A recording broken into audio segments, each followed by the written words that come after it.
Icewind Dale, home to the most hardened of frontiersmen, pioneers, and nomads.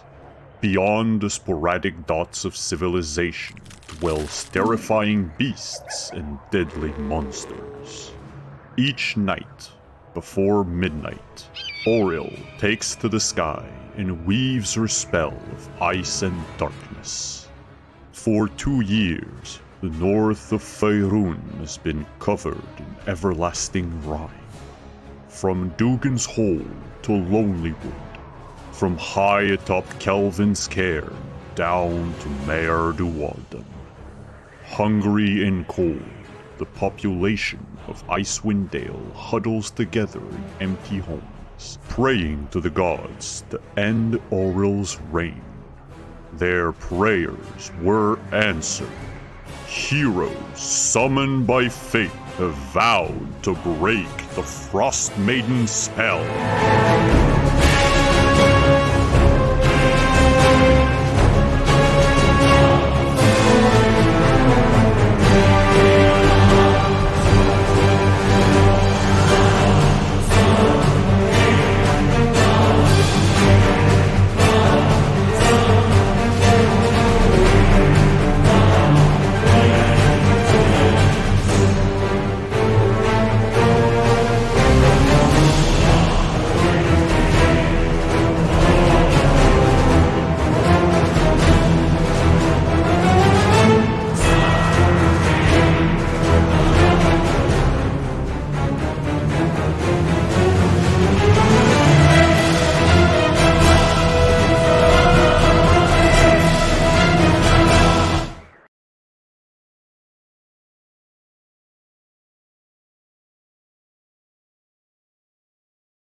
Hello, everyone! Ha! Finally got things to work. I am Simon at Wandering DM. Welcome to our Rime of the Frostmaiden campaign. we'll just go around the table, introduce the cast very quickly while I fix the sound effects for tonight, and then delve straight back into where we left off last week with 3 invisible Duergars about to raise their arms at Ragnar? In toast. In celebration. To high-five him. Yeah. So while I do that, let's go around the overlay. Let's start with the person to my left this time. Whoa, shit, I'm reversed. My left. And we'll start with Helafine. Hey everybody, this is Diana. I'm Helafine, your resident Goliath monk werebear extraordinaire. Next we have Etten. Hello, I'm Etten. I'm the cleric, and I'm blessed by Lathander. He was inside me.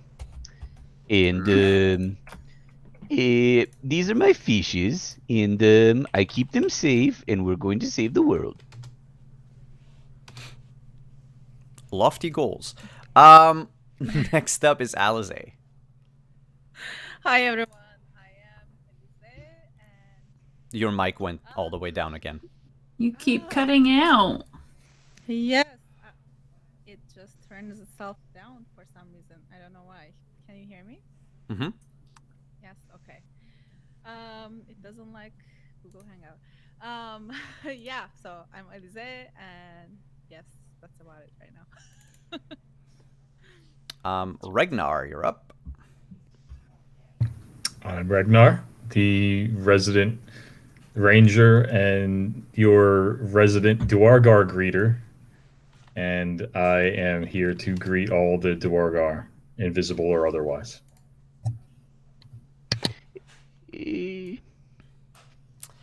And last but not least, we have Sarkia coming back from asleep.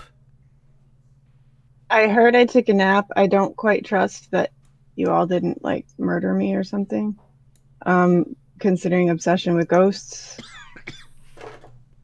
But, I'm Kelly. I play Sarkia, the wizard who apparently is going to have a lot to answer for when she wakes up from her nap. And that is true. Before we head to Ragnar on the in the common area of the White Lady Inn, we're just gonna take a very quick detour in Sarkia's psyche. You remember Sarkia, this giant owl person. Auril herself showed up in the inn. There were bright flashes of light. Do you remember seeing Etten turn into this sort of majestic-looking knight with a shining breastplate and an even shinier shield? Auril being angry at him and also saying something about you. When she exited the inn, you felt your skin begin to freeze. Your body temperature lowering drastically. And your vision just going black as you, to your recollection, teleported away. You find yourself on a floating iceberg in the middle of the sea. There is a maelstrom. Yep, there's a maelstrom of snow all around you, save for the iceberg on which you stand. And in front of you, you see this ghostly vision of yourself, your old self, walking like in place, it seems, until the second vision comes up. And you'll realize when the second vision appears right behind you that this walking in place thing is probably like this vision is reenacting your final moments. And that person, this very generic looking person, they almost lack facial features, puts their hand on your shoulder, and as you turn around, now you see it in third person, this other being feature shifts and adapts to your look, to your appearance. And right in front of your surprised and scared face, stabs you in the chest and pulls the knife up. What is it? I'm sorry, I'm not laughing at you. The cat keeps sticking his head between the green screen and the wall. I keep seeing his face. I'm so sorry. Please continue. Basically, you see yourself dying in the snow. Great. And you see yourself clinging to a last hope that this can't happen, and that, you know, of all the ways that someone can die in Icewind Dale, being stabbed by your own self, apparently, is not the way you thought you'd be going. And that's where you see this, like, giant-sized snowflake just falling softly onto your body and freezing it in place.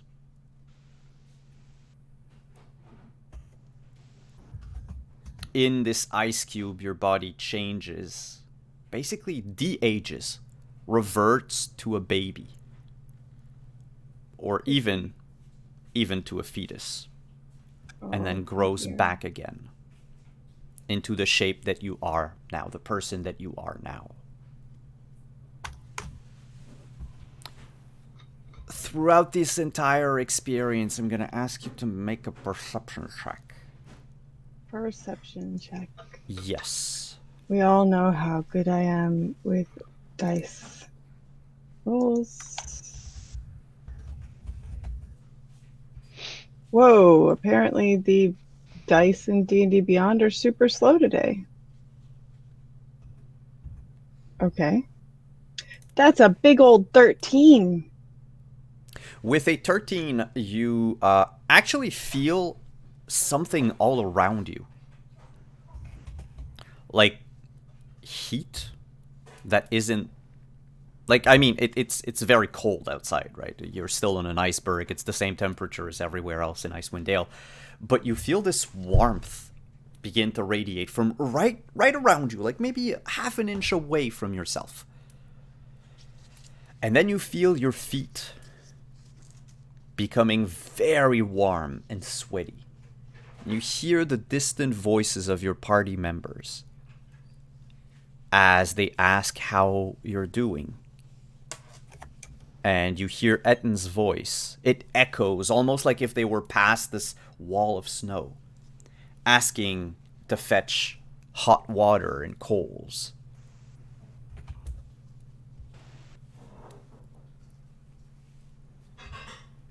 I am very confused by what is going on. You realize that you have control of yourself, but there is nowhere to go. And you stand... I'm basically in like locked-in syndrome. I know what's going on and I can't do anything. Yeah, like a like a night terror. Great. Except this terror comes to an end when the giant owl lands on your iceberg. And she says, "I have brought you back. You will have to repay me. One day I will call on your debt and you cannot refuse me." I don't remember signing anything or asking for help. You didn't want to die. Nobody wants to die.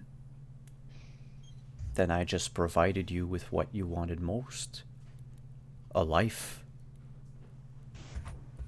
And incurred a giant debt in the process. I am not magnanimous.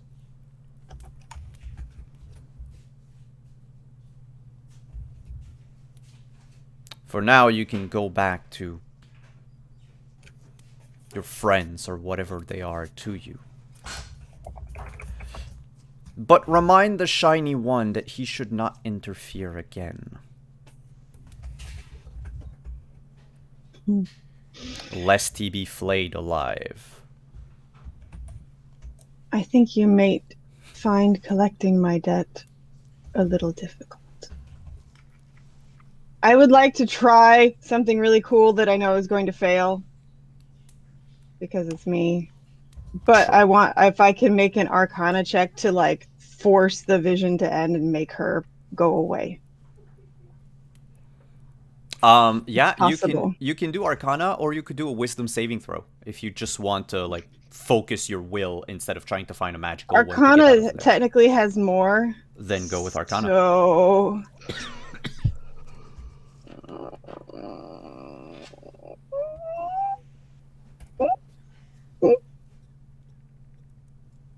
okay, dice. Why you take so long? 18. 18. Yeah, you can disable the animation of the dice if you want it to go faster. Yeah, Oh, with an okay. 18, you close your eyes, focus a little, and just as the vision ends, you hear her say, "No! Wait!"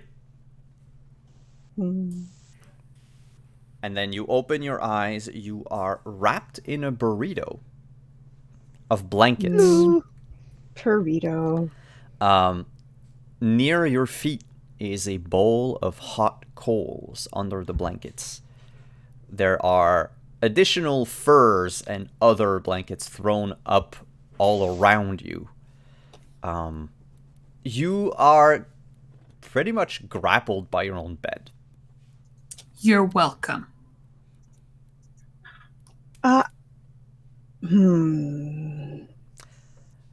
And then all four of you might hear something coming from downstairs.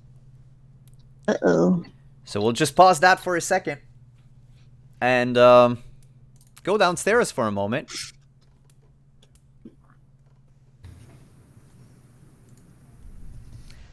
Hi, Ragnar.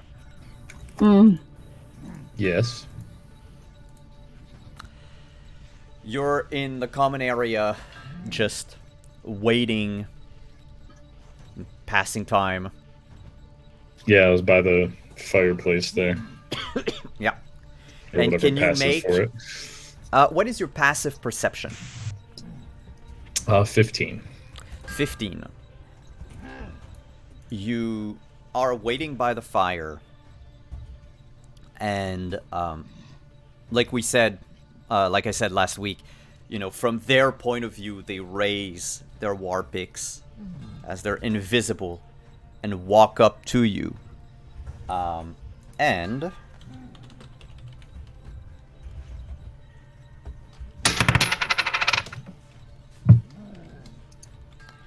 you feel a shift in the room. Like the air around you changes. You're a hunter, you're a ranger, you've spent, you know, days in the wild hunting. You know that even the faintest shift in the air around a prey can be enough to startle it. You kind of have that same feeling right now. Since all of my stealth checks sucked,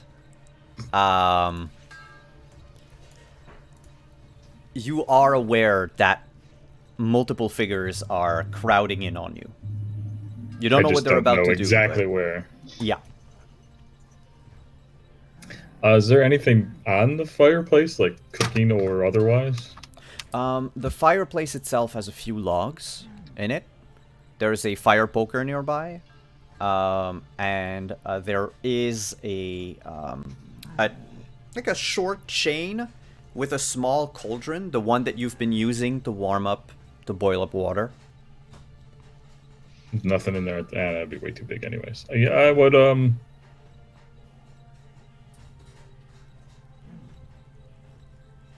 What would I roll to take the flat of my sword and drag it through like the bottom coals and soot and just sort of fan it out in sort of a direction, sort of around in front of me? We'll say that would be a melee attack with disadvantage. And if you hit, basically the coal are gonna scatter and hit, you know, as many dwarves as possible. Alright, so... why am I gonna roll this? I don't remember how to do disadvantage on this sheet. But worse, just roll twice and we'll Yeah. we'll take the lowest. It's being slow again. Well, we'll take the 12 instead of the crit. Oh, yeah. Okay, I was being super slow, so I didn't even get to see what it was. With a 12, you fan out the coal everywhere, and you do not see them, but you do hear the sound of their feet as they dodge around. I mean, that would be enough to confirm for me that there's something there. So I would just shout to everyone upstairs that we have company. So yeah, you are all awakened in your respective chambers with the sound of Ragnar calling for help and saying, stating that you have company. What do you do? What inflection does he use? Like, is he being sarcastic? Because if he's being sarcastic, I'm not going to hurry. But if he sounds like he's in genuine distress, that's a horse of a different color. He mostly sounds like we have company. Like, literally, there is people in here that don't belong in here. Cool. If he's being nonchalant, I'll sort of take my time getting up and get ready. He did yell it, though. Yeah, but if he yelled it like, we have company, it sounds like someone showed up for a cup of coffee. Oh, he didn't yell it like we have company. He yelled it more like authoritatively. Like, as in, we have That's why company. I asked what the inflection was you were using. I just wasn't proper getting it across. He was very authoritative in his tone of yelling, sort of, yeah, we have company. Oh, should we put on more water to boil? Make some tea?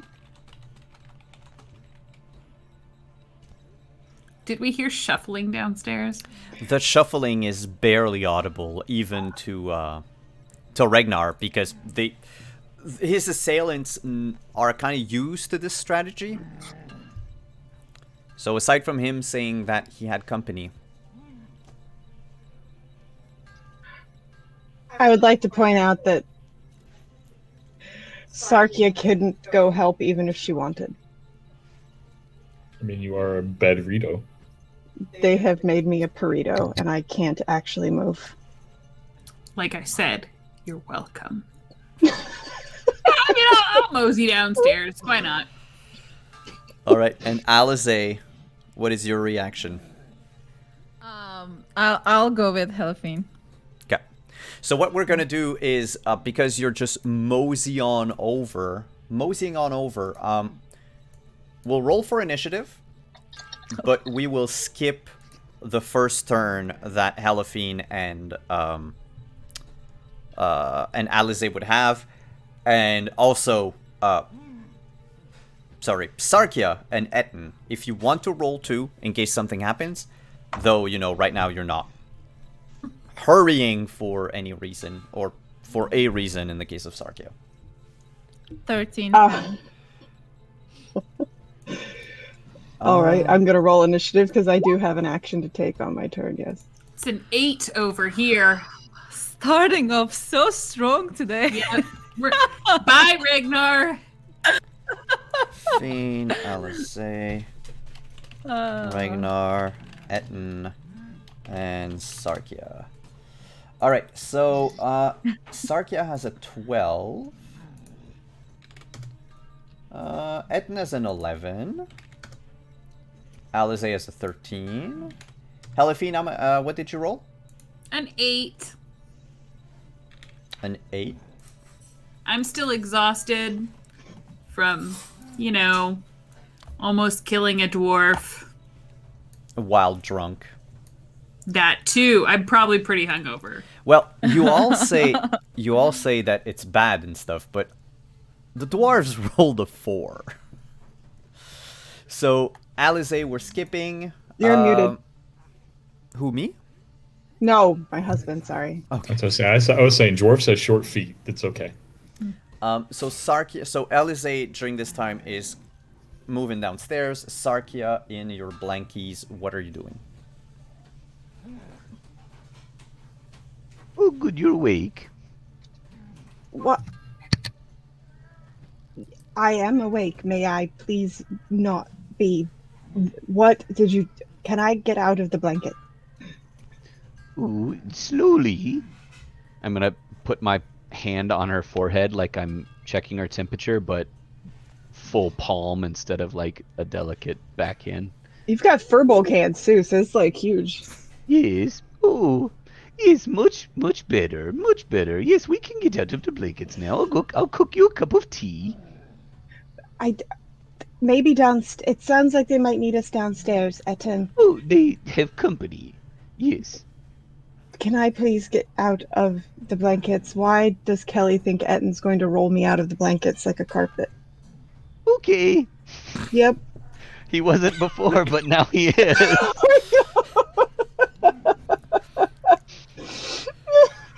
All right, so Sarkia looks a little worse for the wear by the end of it, and okay.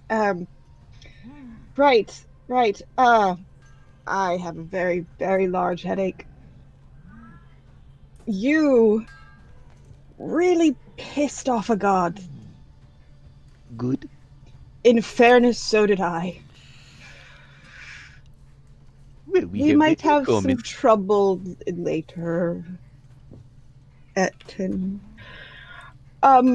So where's Ragnar? Where's He's entertaining company downstairs. what? He has friends? He said we have company. I think your round of talking would end there. I know. Because 6 seconds. So, speaking of, the moment that Etten says, I don't know, we have company, Ragnar, what do you do? How big is that cauldron that's still in the fireplace next to me here? You could fit a watermelon in it. So Oh, it's so not a that big cauldron. No. It's something that you could reasonably lift with one hand, even if it was full. And does it have any liquid in it? Water. Good enough for me. Since the coals didn't work, I'm going to grab that and splay it out in a huge, sort of arc in front of me. We'll go with a ranged attack because you're throwing water. With disadvantage because you don't know where they are.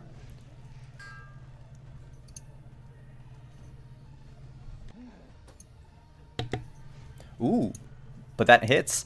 The hot water splashes on 3 individuals that are hidden.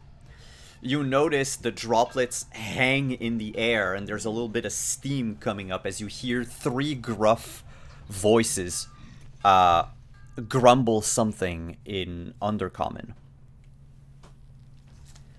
And now you hear their feet moving up to you. They've abandoned the stealthy approach. And even one of them kicks down a chair as he moves towards you. Do you have a bonus action that you would try to do? They're still more or less invisible. But you know exactly where they are. Like, if we had to target a square, you would know that they're, within that area.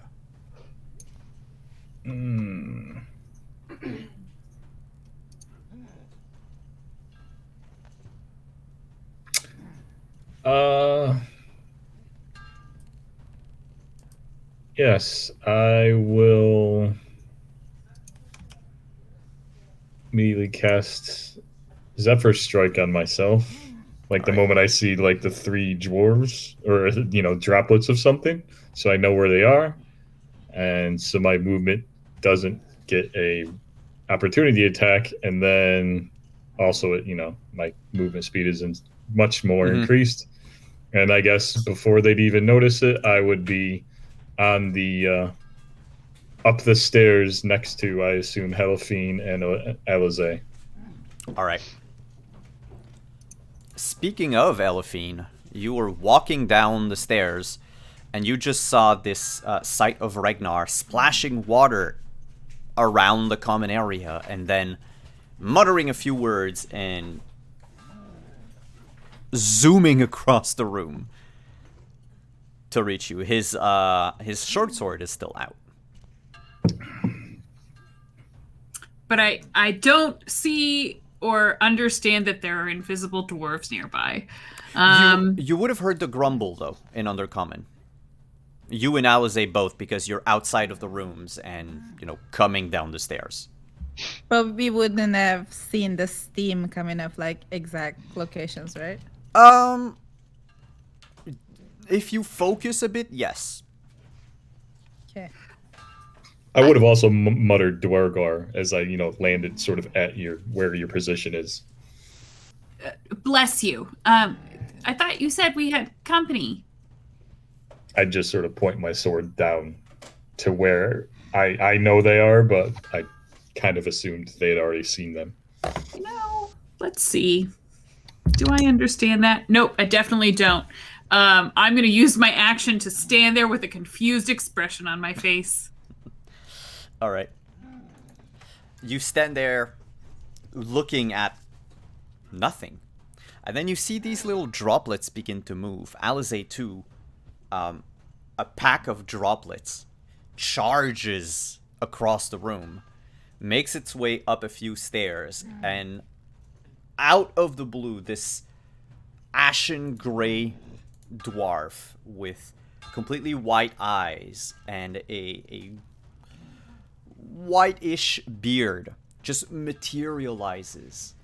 He's wearing a sort of a mishmash armor of metal scales and leather plates, and in his hand is an ice pick, and he has a small buckler on the other hand, and he raises the ice pick high, and as his invisibility disappears, we'll roll with advantage on Ragnar.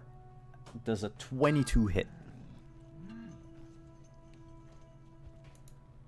22 does hit, yes. Alright, you will take 7 piercing damage as he brings the war pick down, and it basically grazes the side of your thigh, raking through the armor and opening a small wound. The other two will break their invisibility, but instead of being dwarf-sized, you are faced with ogre-sized Duergars. They occupy they occupy the majority of the space in the common area, but because of their new size, they can easily reach you even if you're up the stairs, like through the bars and the ramp. Dwargar, I'll, mutter again through gritted teeth. Alize, you've just witnessed all of this. What do you do? So where is he in relation to me, I guess? So there would be, in front of you would be Helafine. In front of her, Ragnar. In front of Ragnar, the Duergar. But you can always, if you want, because you're near the staircase, if you wanted to reach the ogre-sized ones, you could just jump off the ramp. Yeah, I'll do that. Can I jump on top of one of them? On one of the Duergars? Yeah. I'll ask for an acrobatics check, though. Okay. Because, you have to climb Hold up X. on the railing and then swing. There are no chandeliers to swing from.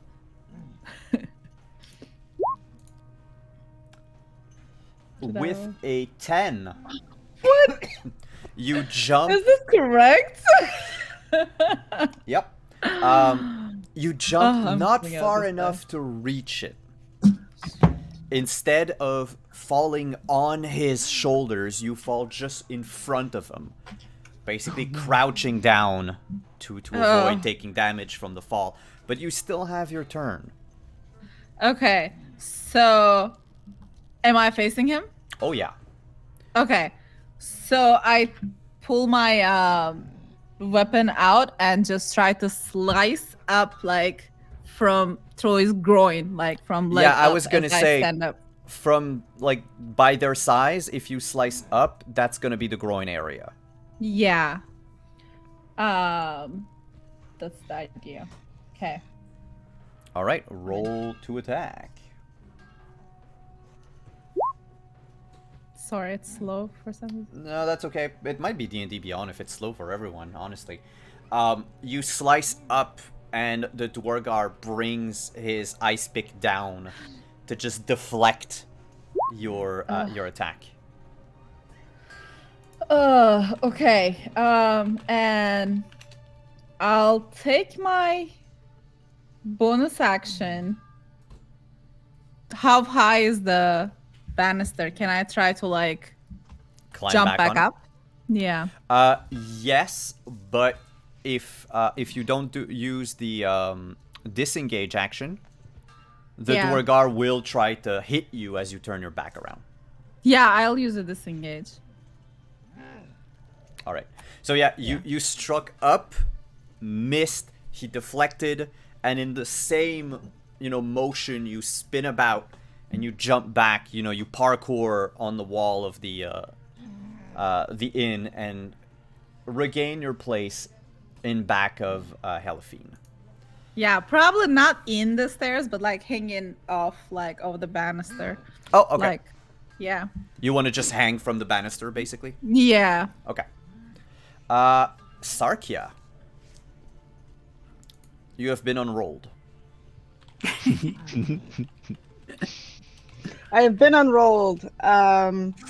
So I am already up on my feet, I assume. And I will like adjust all of my clothing that is obviously messed up because they unrolled me after rolling me.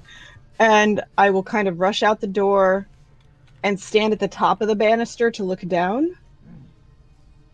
Would I have a vantage point on anything from here, though, is the question. I don't think I can make it all the way down in one turn. No. You would normally have like a higher ground advantage if they were normal sized. But the two ogre-sized ones downstairs are basically like they almost reach the ceiling. Mm-hmm. So it's, there's no, you wouldn't mechanically have advantage, but like they're But easy to hit. But I can because they're see big. them. Oh, Okay, yeah, okay. yeah, That's yeah. what I was just asking if I could see them. Okay, so in that case, I will target the one closest to me. Like, easier for me to see, obviously. We'll call him Groin Dwargar. Groin? Okay. Well, that's the Not a one cute that nickname. Alize almost hit. Okay, well, I will direct this. This is going to sound really bad, but I'm going to direct this at his groin. So We're we going have to cast. Bye. the two Duergars that are in large right now. Their names are Groin and Loin. Okay.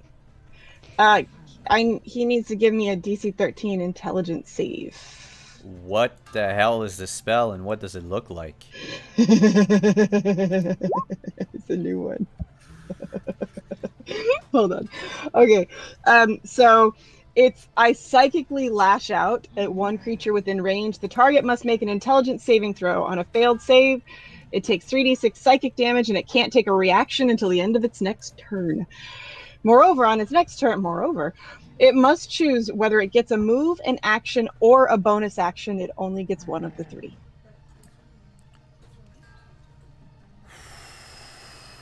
That sucks. It is called Tasha's Mind Whip. Well, And Groin it's a failed. whip of fire that is going to literally whip out from her hand. Oh, he has advantage against spells. Sorry. No, he succeeded. You dick. Does he take only half damage or? Hold on. On a successful save, the target takes half as much damage and suffers none of the other effects. Okay.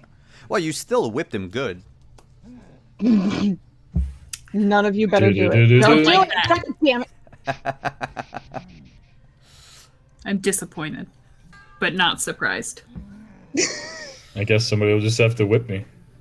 Whip me No. Okay. No. We're Nope. gonna move on to Etten. Nope.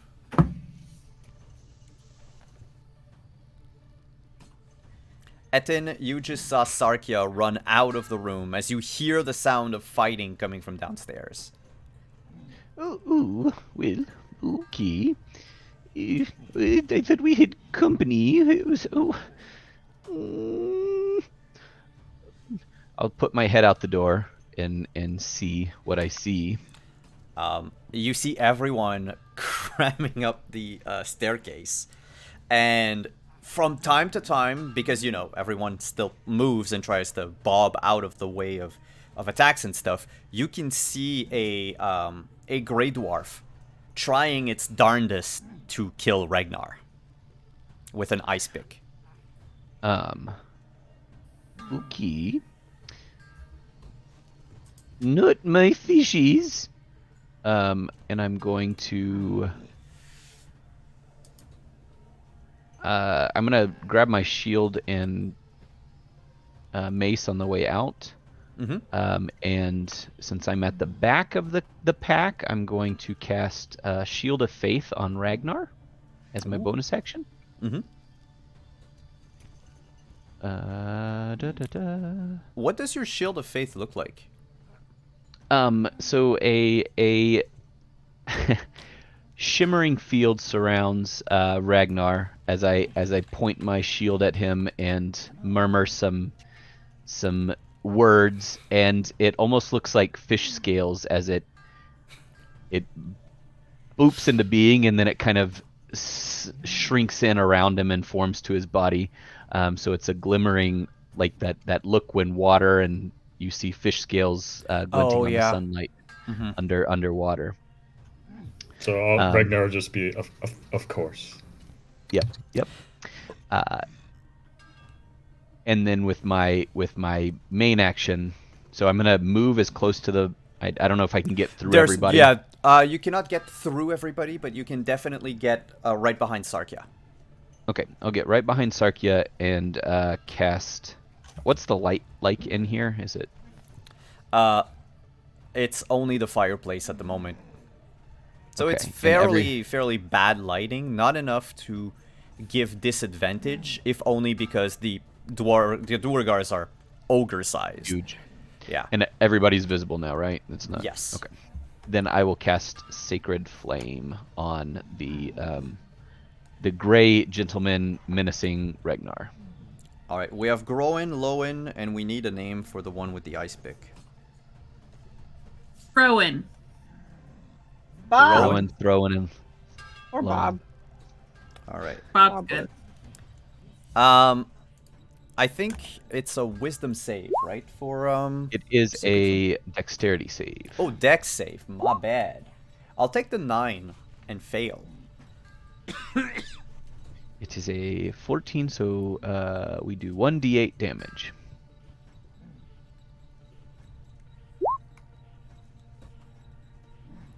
He is enveloped in bright light as you summon a flame from Lathander's power. Just a quick aside though, when Ragnar was hit by Shield of Faith, is it the first time that you ever cast Shield of Faith on Ragnar? It is. Ragnar, Isn't can it? you make a charisma saving throw? I think I cast it on Helafine once before. Mm-hmm. Ragnar, when the spell hits you and you start, you notice the effects taking place, you also feel a warm, inviting presence that you have not felt for years. Like it reminded you of, the before time when long things ago? weren't, when things weren't as grim as they are now. things are always grim. So I Light put of it at the back thunder of my will guide mind. you. Speaking of grim, it's your turn. Which is exactly how things will go, because it really only reminds him how awful things are and makes him angrier. So I'm going to turn to the dwarf and Ragnar's Eeyore. murder him.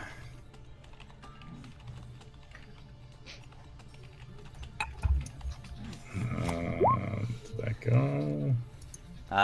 10 is not enough. Oh, and then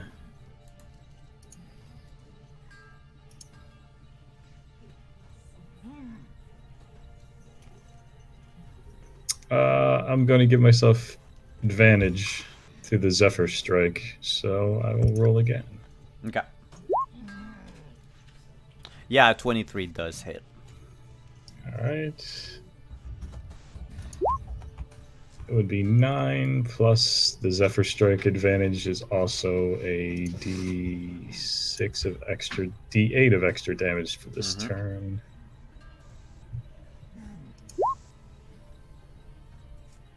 So that sword 16. strike is 16 damage. And then I guess I just want to hit him with another sword because I don't like him that much. But the second, oh wait, no, that's right. I'm trained up for two sword fighting, so The second one hits, for just a measly 5. and he dies. You jab both of your short swords into the Duergar, and when you pull them back out, his limp body falls down the couple of steps you had taken. I will whisper to his dying body that you better pray that Lathander takes you, because you don't want to see what happens when I get to the rest of your friends.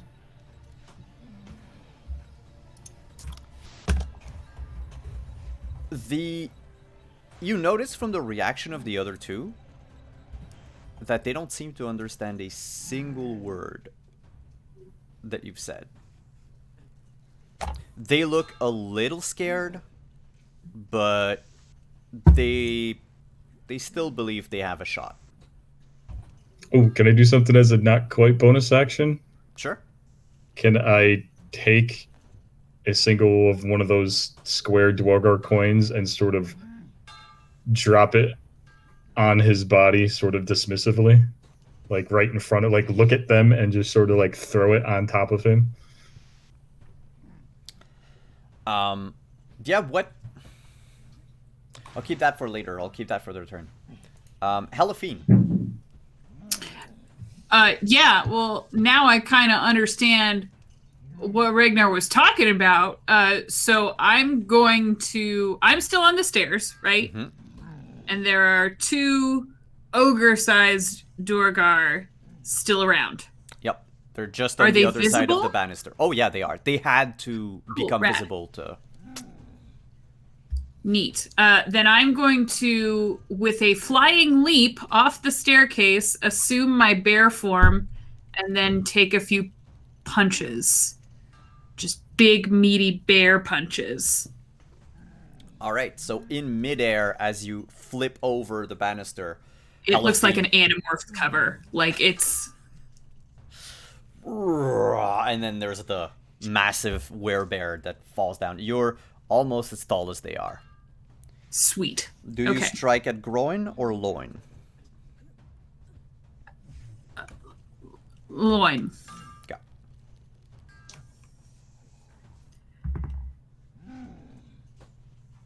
That's a 19 to hit on the first blow. 19 does hit.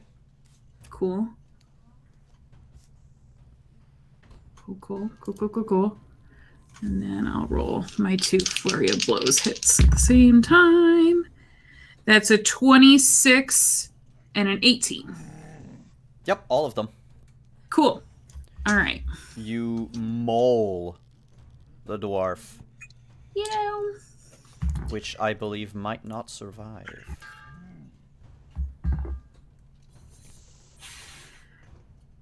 So it was 5 points of damage on the first strike. On the first flurry of blows, it was 7 points of damage. And because I'm trained in the open hand technique, I choose to make him fall prone. Ooh. Which I don't know how you handle prone in combat. He just falls on his ass, and you would have advantage on... Do you have any other attacks after this one? Or is it the last attack? I don't, but there's always the possibility I'll crit, which I didn't, so... Okay. And then, so it was 5, 7, and 8 points of damage. Oof. Yeah, you pummel the dwarf. 1, 2, 3 shots. He falls down on his ass. His face is bleeding. The ice pick fell like a few inches away from his arm, and he immediately reaches up to grab it, and as he gets up, will try to bring it down onto your shoulder, like kind of use you as leverage to get up. Mm-hmm. I don't know if that's gonna work. Would an 18 hit?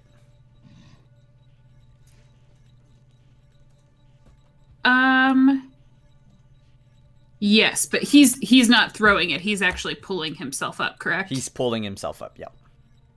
Cool. I will utilize Stone's Endurance for the hit, though, and just kind of growl in his face while he's doing it.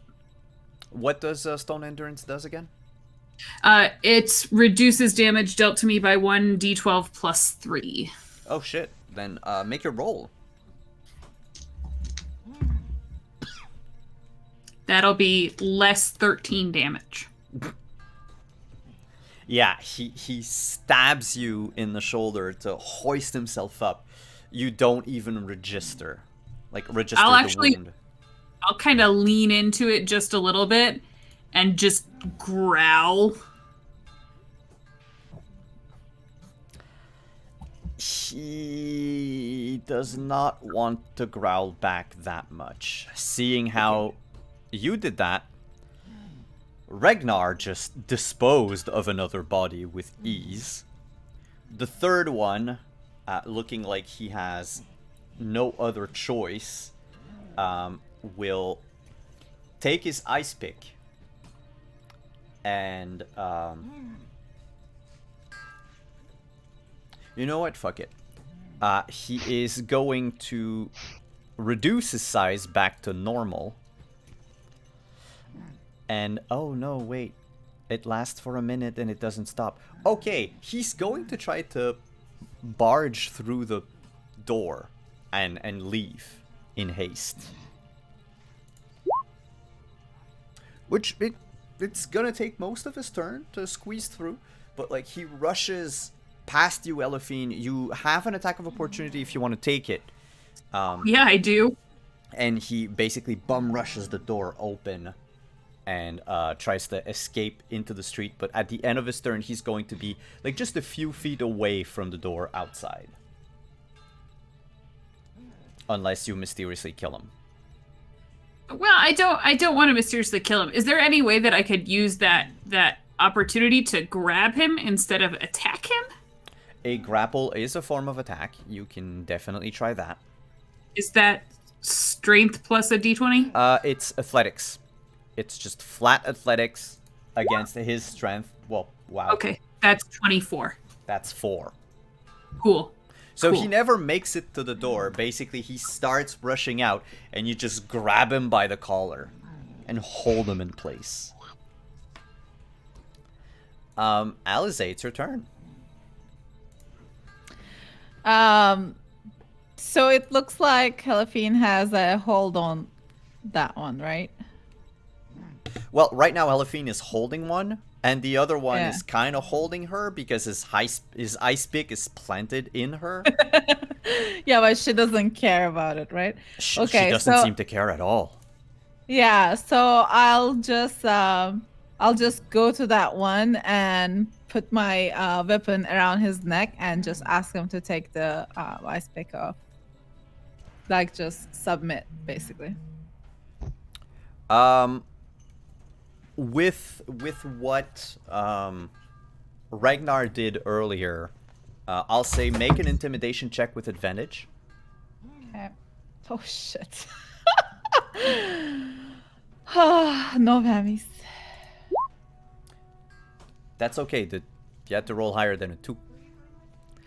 So yeah, you put the blade at his throat, and he looks to the other Dwargar and says something in Undercommon, and removes the ice pick from Elephine and drops it to the ground. And the other one does the same thing. Okay. And they sort of stand there unarmed. They still look at all of you warily. But as for initiative, we'll move out of initiative. Unless something happens. But right now, if you wanted to get the jump on them, you could. What do you all do? The one in front of me, I punched him in the face, right? Mm-hmm. Oh yeah, he's like, there's blood all over his beard. Okay. I'll smile. And gently sort of like put his friend back on the ground. But not let go.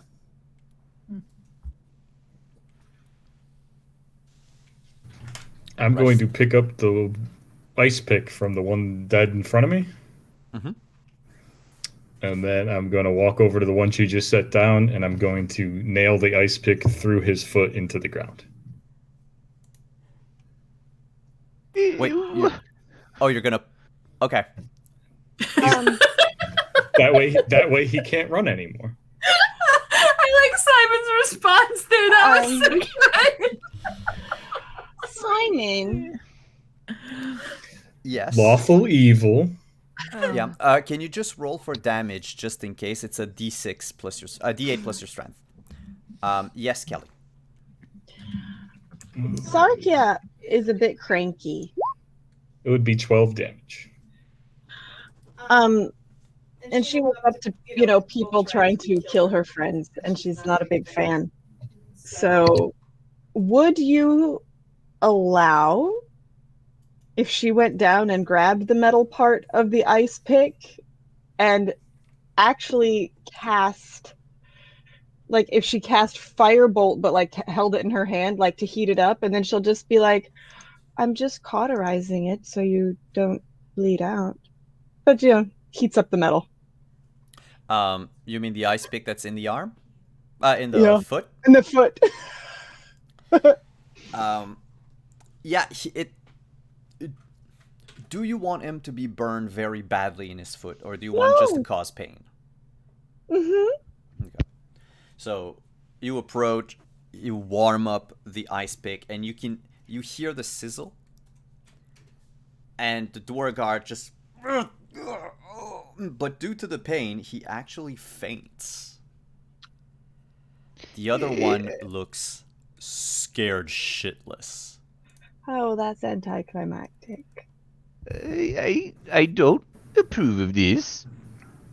I'm just going to turn to the door and go, Common? Just nod my head at him, speak.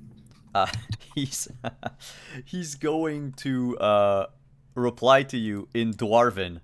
Dwarven. Good enough.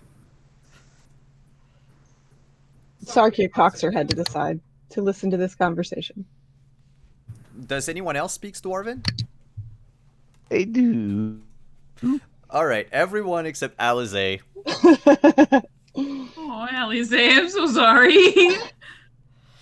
To Alize, What Dwarven... are you guys saying? Hold on. Do I remember that Alize doesn't speak Dwarven? Because this has come up before. Yes, it did come up before. Yeah. If I remember that, then I'll kind of like shuffle back in her direction and sort of just repeat everything to her in common so she knows what's going on. Thank you. Yeah, because otherwise it just sounds like Ragnar and the Dwargars are shouting IKEA furniture names at each other.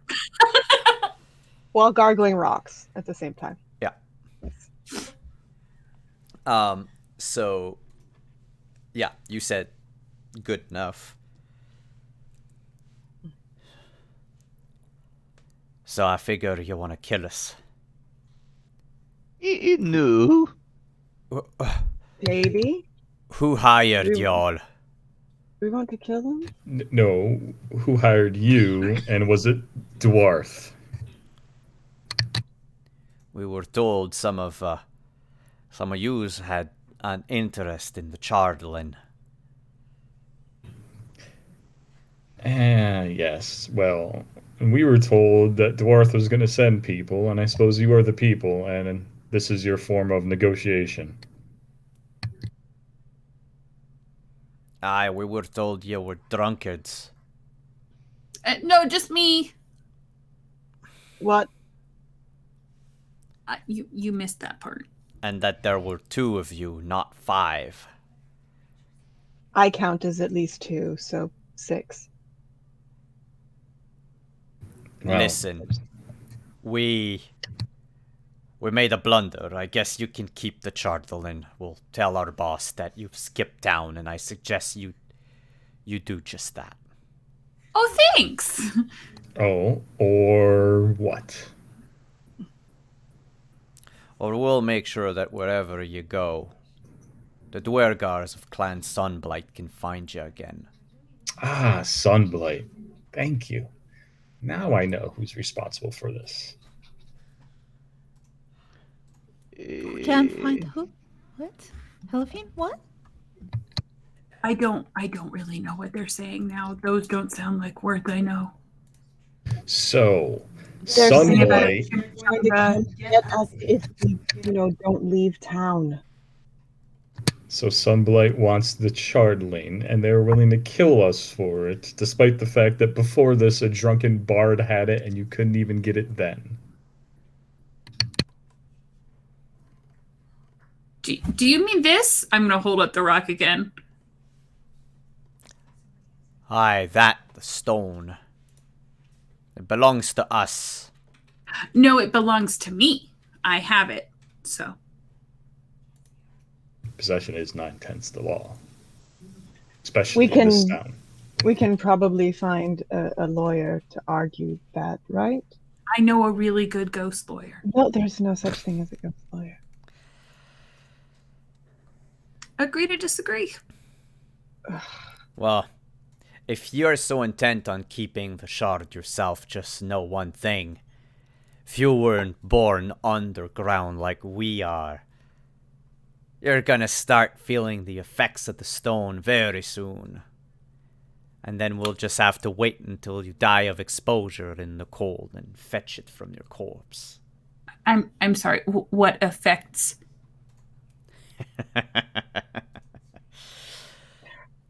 Oh, I'm sure you've already begun to feel them. Can't you hear the whispers? You surface dwellers aren't made to handle Chardlin. We all know Sarkia, that. Sarkia will lean in super close and, do you mean more whispers or the ones that I already hear? And she kind of tilts her head to the side. I don't know what kind of voices you hear in your mind, but these ones, they turn people crazy. You must have seen them. It already decimated an entire tribe of barbarians nearby. Turned their brains and their hearts to the worship of the demon princes. So, hold on. Are you saying that this rock's gonna make me sick? I think he says it's going to corrupt you to evil. No. That's why it's safer into the hands of creatures from the Underdark. Well, what'll you use it? What'll you do with it? What'll you guys use it for? That's our business, none of yours. Well, it seems to me like it's my business. Does it look like this stone is a soft stone, or is it like hard stone? It's got the same consistency as steel. Mm-hmm. Do I get the sense that I could damage it in some way? Yeah, especially a small stone like this, you could probably break it in half. Great, cool. So I'm going to start sort of making a show out of breaking the stone. Not actually do it, but just kind of make it look like that's my intent. Well, if it's gonna do so much harm, I should probably just get rid of it, don't you think? And The Arcana check was to make sure that I knew what this was, and Kelly's trying to remember, but this is the Cinnabon Shard, right? Yeah. Okay. Basically, he's talking bull. You know that there's no inherent resistance to that. In fact, you know with your Arcana check that the mages of the old Netherese Empire, they used a lot of that. Like Cinnabon was just an item that was created using Charlatan. But Charlatan used to be a lot more common. It was a stone that was found a bit everywhere, but the Netherese basically mined it all away. Except in the north, where it's a little more common, especially because the crystal shard exploded. But you can make spell gems with those. It's like spell scrolls, but in a gem. So they're not brittle enough that if you drop them, they're gonna break. But even if they're in a spell gem, if you take them and crush them, the spell goes off. So Helaphine in her bear form is able to bend because the stone hasn't been treated yet, so it's not as fragile. But you can bend the shard that you have. Helaphine. Yeah. Please? Thank you. He's bullshitting you anyway. I wouldn't give it to her if she tried to. I don't want it. I just don't want you to break it. He's what? What? He's lying. About the whole. Oh, hey! From the stone? Yeah. Lying's not nice. Please, I mean, it's a torturing. powerful material, but this hasn't. There's nothing inherent about this one. I mean, there was one up here a long time ago that caused a lot of trouble, but it was a lot bigger. One up here now, it's in my hand. Yeah, not that one. Well, he's bullshitting you. Okay, I'll just keep it then. I'm not bullshitting anyone. I know the truth behind these stones. Oh, I'm sorry. You believe it? No, he's just stupid. Or gullible, one of the two. Who told you all this stuff? Listen, I've had a very bad day. I really suggest that you just tell me. How about we just leave our separate ways? How about you answer me? Can you all make an insight check, please? Ask PJ how cranky I get when I wake up, and that'll give you an idea. 14, 17. So far, Ragnar and Alize succeed. I don't know shit. Etten succeeds. Did you roll above a 10? Nope. 16. Okay. So everyone except Helaphine would notice that when Sarkia mentioned, who told them that, he is clearly more afraid of calling out the person who told him that information than he is of Sarkia. And he says, how about we just go our separate ways? I think I've already said too much. This gentleman here, and she does the Vanna White towards Ragnar. This gentleman here could make sure that you definitely go in many separate ways at once. Can you do that, Ragnar?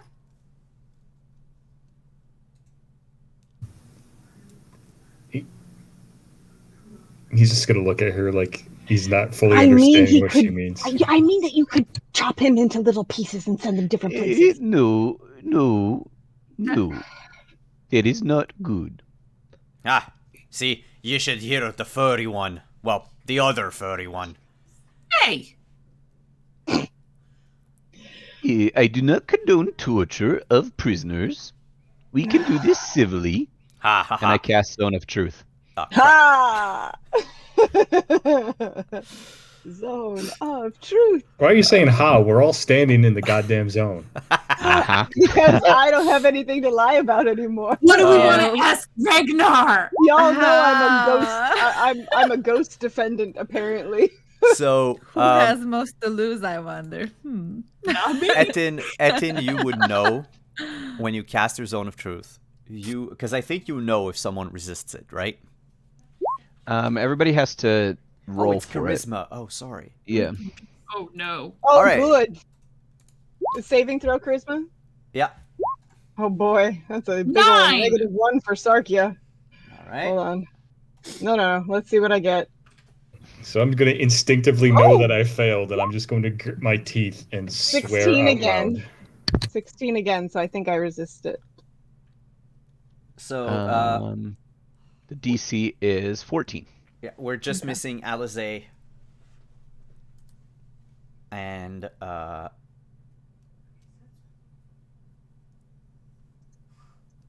to see if you're forced to tell the truth while you're in there. Yep, Alize. So everyone has to tell the truth except for me. Sarkia. But everyone knows that while you're in here in the common room, you have to tell the truth. Okay. But you no can more always torture. be evasive. So it's not torture, but then you call upon your god to force the truth out of me. Yes. It's a technicality. Doesn't count. I have nothing to hide, priests. Where'd this Lying come is from? bad. It comes from the ground. His mind like any other stone. That wasn't helpful. You're supposed to say something helpful. Are we supposed to say the truth? Aye. And that's some truth. Sometimes you can even find them outside of the ground, but those are rarer. Okay. All right. What did we want to know, Sarkia? Oh. What did we want to know? Who Ragnar? sent him? Oh yes, who sent you? Was it Duarth? She's very tired. Give me just time to look up my notes. Did you want to wet yourself when I attacked you? I didn't wet myself. Came very close. Okay, I'll take it. I'm getting really good at this, you guys. He says, we're working for Drought Sunblight. Prince of the Duergar of the Sunblight clan. You should do well to remember his name. He's soon going to be the reigning ruler around these parts. Oh, really? Top, you mean here in Icewind Dale?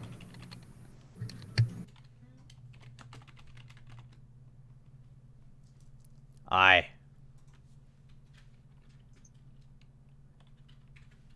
Has he seen Icewind Dale? Drought, you mean? It's not exactly what I would call a promising kingdom.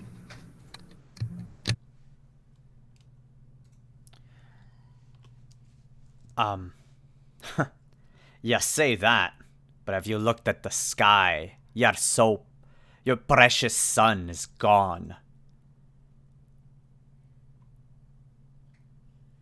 Yes. I've We're going to stumped you, bring Newt. it back. You're not going to bring it back. Yes, we are. It's been 2 years already. If anyone wanted to bring back the sun, they would have done so by now.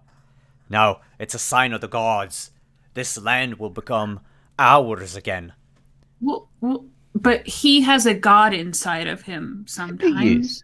So Yes. The light of Lathander will shine once again upon these dark lands, and you shall be cast back to the darkness from which you came. Enjoy the surface while it lasts. wait, What do you mean, will it last? Is it going away? No, they just won't want to be up here once the sun comes back out. He could use a tan. The Dwargar knows that the Zone of Truth is active. So he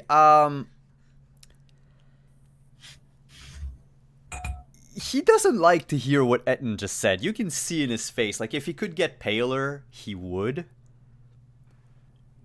And though you do not see his pupils, you notice that he's like his eyes are darting left and right between all of you. And he glances at the one, his buddy, who is unconscious on the floor, with a nice pick still through his foot. Is the old man who runs the inn around? He did not wake up from the sound. Oh, good. Cool. He had lots of spice milk.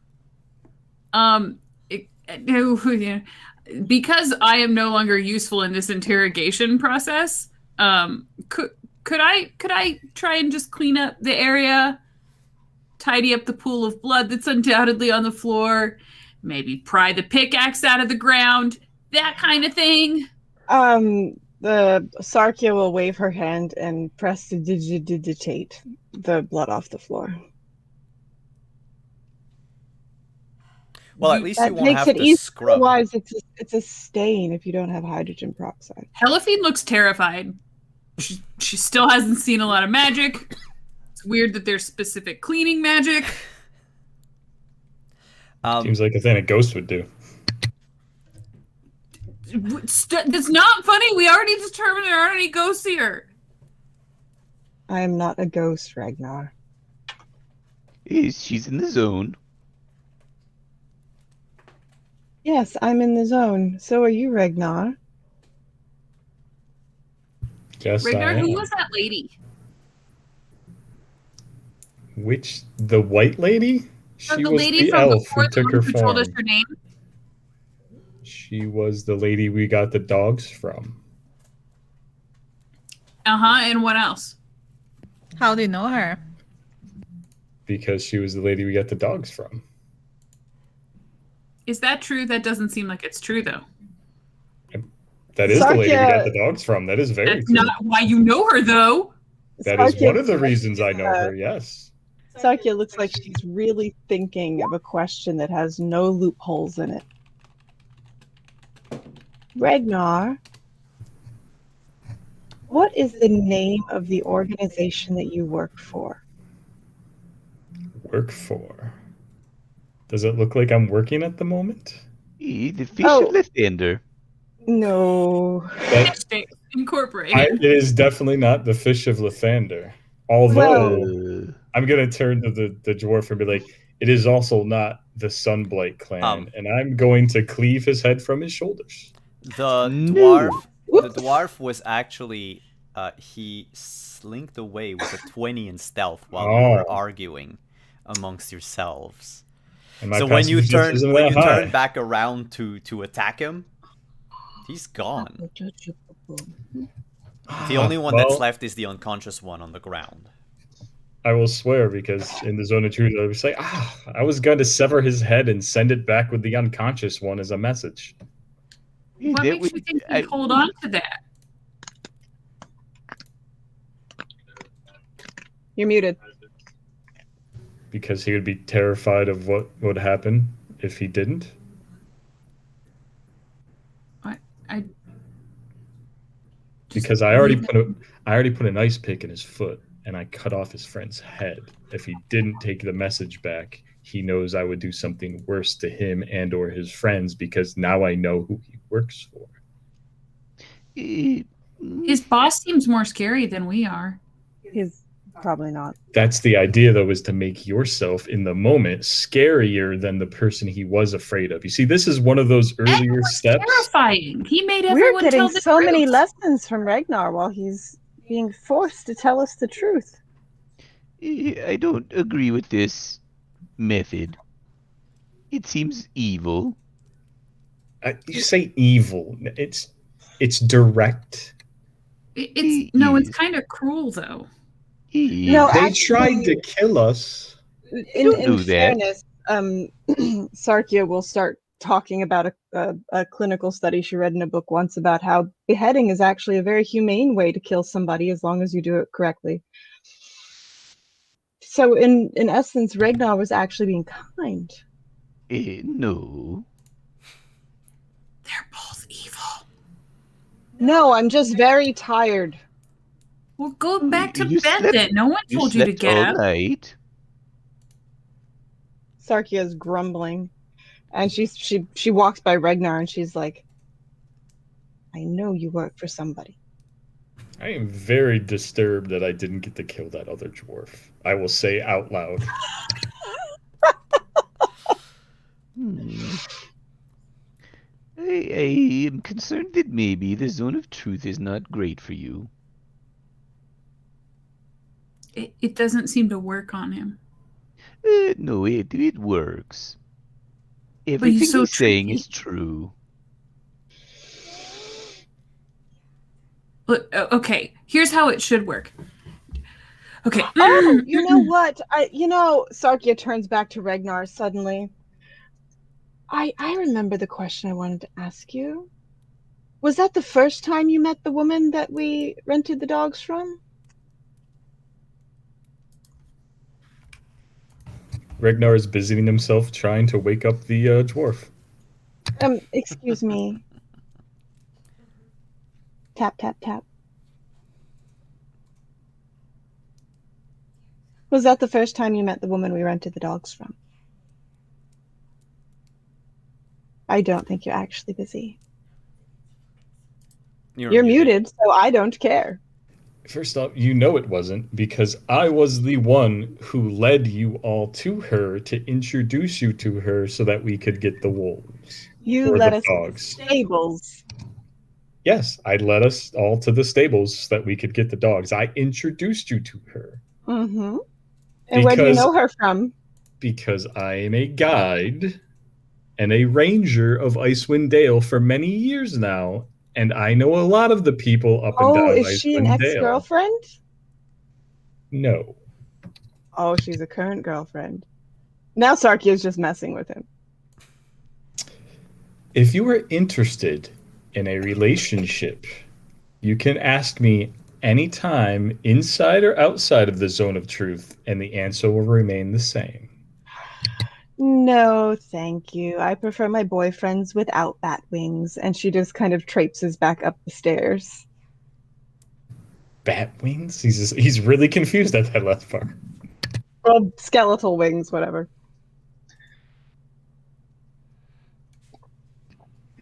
What were you gonna ask, Helphine? Sarkia's door slammed shut. She's done.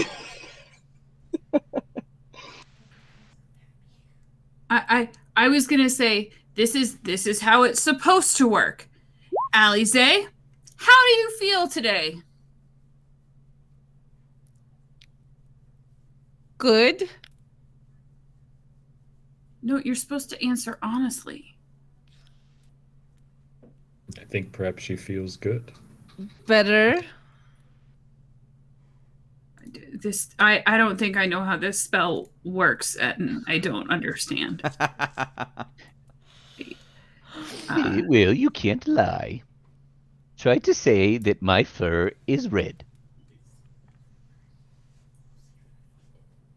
Your fur is not red. It's correct. No, it's just matted and smells like fish. Yes. It's a personal fashion statement. It's for the cold. Could I kind of, well, Ragnar is lamenting the fact that he didn't get to commit another murder, and well, Etten is having an existential meltdown over the fact that there was a murder. Could I kind of just like tug Alize to the side for a second? Mm-hmm. And I'm gonna like hold out my hand so she'll put her hand in mine, palm up. and I'll put the stone in her hand. I know how much you like to learn new things, and frankly, I don't know that I need to hear what happens all around me, but it seems like something that you could use, maybe to find your friend. I didn't really catch everything in the conversation, but if you think this will help, thank Well, you. just take this and sort of focus on it for just a few minutes. Don't freak out, but you're gonna hear everything. Everything like everything. okay. Like, make a charisma saving throw.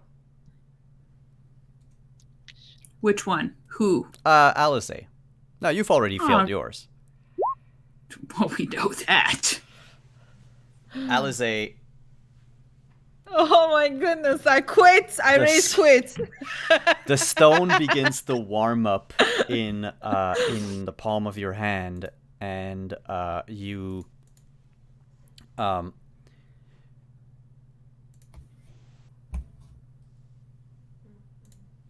start hearing whispers, voices, like you can suddenly hear the people in their homes and what they're thinking. Even if you don't see them, it's just a bunch of incoherent chatter. And it lasts for a brief instant. It like comes and goes.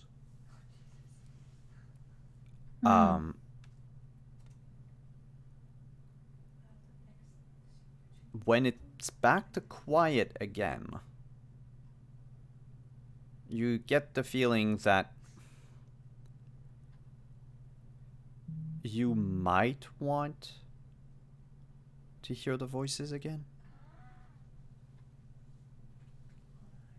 Like, it's strange, but it's almost like you acclimated to the voices very, very quickly. And now that they're gone, you want more of them. You want more voices. Can I like try to hold it and keep focusing on it? You put both of your hands on it, and you focus your will into the stone, trying to will it into, like, speaking its secrets to you. Can you make a 2 seconds? Meanwhile, I've kind of like, if he's within arm's reach, I've sort of tapped Etten on the shoulder because I'm imagining Alize's face while all of this is happening, and I'm sure it's just precious. So I kind of like tap Etten on the shoulder and just excitedly point. Someone's first caffeine hit. Itten is going to be focused more on making sure that Ragnar doesn't kill this other prisoner in cold blood. The one he's kneeled over and is slapping in the face? Yeah. He kind of like taps you back. Yes. One thing that you would notice, while I'm still searching that thing, Etten, is that he is... Right now, Ragnar is more focused on trying to wake the Duergar up. Maybe not the best method, but it seems to be working. My bedside manner isn't the best. Again, allow me. There's a better way. I'm gonna pull the pickaxe out of his foot and cast Cure Wounds. There is a wet sound. No, it would not be wet because I cauterized Oh, no, because it. you cauterized it, yeah.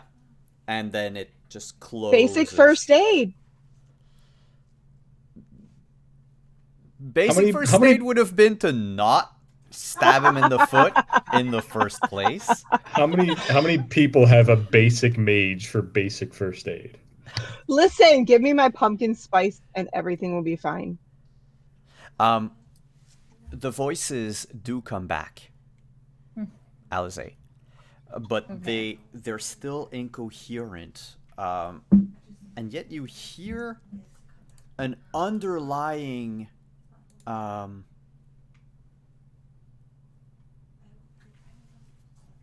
mumble in back of all of these voices, like the voices were trying to drown out this one specific mumbling. It's what are the languages that you speak, just before I go any further? Primordial and common. It is none of the elements. So helpful. Well, primordial is actually like Primordial. 4 languages, but it's none of those 2 that you can recognize. It is probably adjacent to Terran, which is a form of primordial spoken by the Earth Elementals. It's not quite clear enough. You would probably need a bigger stone to focus on it. Almost. Is it talking to you? No, it was like I could almost hear it. It's just this thing is not. I need I need more of that. We need to get more from them. I don't have any more. Do they know where to find it? Who's they? I don't think that guy is going to be super helpful considering what we did to him and his friends. And No, Aliza he will be more just helpful. rushes towards Ragnar and just shoves him out the way. Say, back off. The you notice when you approach Ragnar to move him, the eyes of the Duergar flutter open. See, there. That's better than slapping him. And I'm not even asking how he's doing. I say, where did you find this? Like, give me more. And I know he probably doesn't understand me, but I'm just like blubbering in common to him. Yeah, you just wave the stone in his face and blubber in common. Yeah. And then he shakes his head, speaks in undercommon, like to all of you, like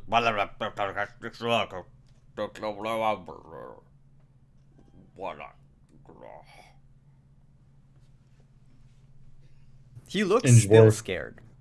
In Dwarven, I'll tell him his friend left him here to die.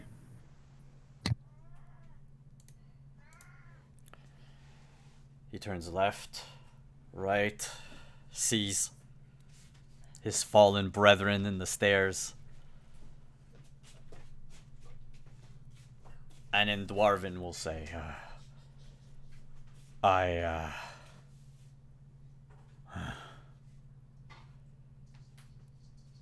well then, I guess I will be on my way. Right? You don't need to stab me again. Well, once your master Sunblight be upset, especially once your friend gets ahead of you and relays whatever information he has.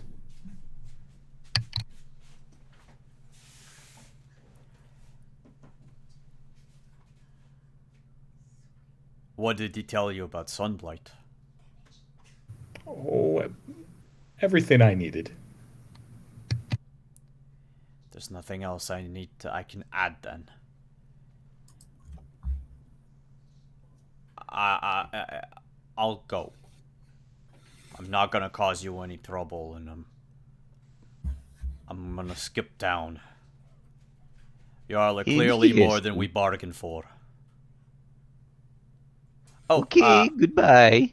Yeah, sorry. He regained consciousness in the. Wow. Zone of truth. Yeah, he has advantage. He can say whatever the hell he wants. Didn't you roll for both of them earlier? Oh no, that was advantage. Never mind. No, that's it. They all have advantage Yeah. on. But yeah, I'm gonna leave town, never to be seen again. Going back underground. This place sucks. It's wet and it's cold and it's white everywhere. Yeah. Yes, much like the suburbs. It sounds like a foolish idea, your whole I was waiting king. for it. I didn't want to say it, but I was waiting for it. You were saying, Ragnar? It's Dwargar such a king strange can. idea. Your king wanting to come up here, and anyways, you probably do best to return underground. Maybe relay the message to the other Dwargar. Let them know how foolish it is. Before you go, where's your boss? I'd like to speak with him. Didn't Loin tell you anything? We were told some things, but we want to verify everything. I'm gonna ask a deception check from Etten. Oh no. Against the DC of 5. It is very honest.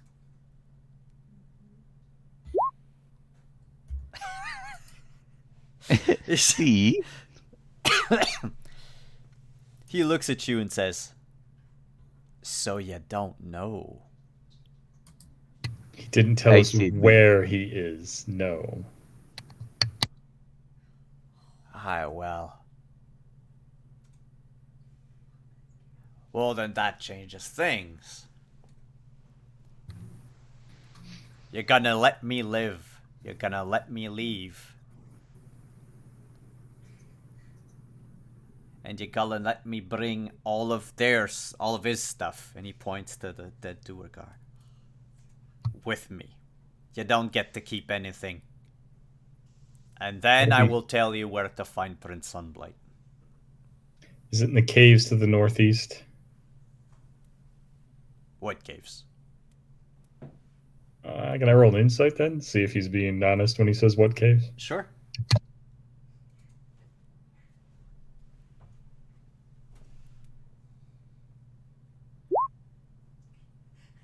Yep. He is 100% honest. He has not heard about the caves. Doesn't know about their existence at all. So you're Duergar underground, and you haven't heard about the caves. Oh, they did pop up magically. That's worrying. Okay, so you take this stuff. It's not like we wanted your bodies anyways. Aye. This can fetch a nice price back in Grackelstrug.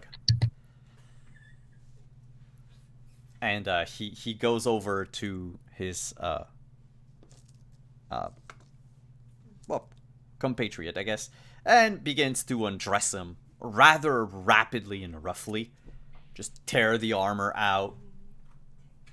Does the name, what did he say, Grackelstrut? Does that mean Gracklestug. anything to me? It sounds like a it's not Dwarven. It's Undercommon, but it's a it sounds like the name of a place. Like an important place. Like he was talking about, like, oh, I'll go back to like the White Lady Inn or something like that. Mm-hmm. So not one that's familiar to me though in all my travels. No, so it's probably not somewhere nearby. Probably subterranean. Oh, definitely. It Okay. sounded, just the name of it sounds undercommon-ish enough that like nothing on the surface would bear a name similar to that. Okay.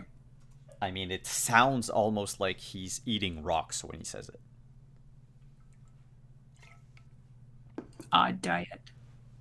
He loots his compatriot and leaves. Hey, wait. Oh, Wait. So now there's a naked dead dwarf. yeah, there's Was it- the clothes are still on. Yep. Didn't he say he was going to tell us before he left? Oh yeah. He leaves, and as he steps, like, goes to step out the door, he turns back to the rest of the group and says, "You're gonna find the prince in the abandoned ferry. On the lake? No wonder you're miserable. Eh, I hate this place. And with the bundle of, armor, ice pick, the one coin that Ragnar threw, he looks at the street around, like left and right, and then scurries away.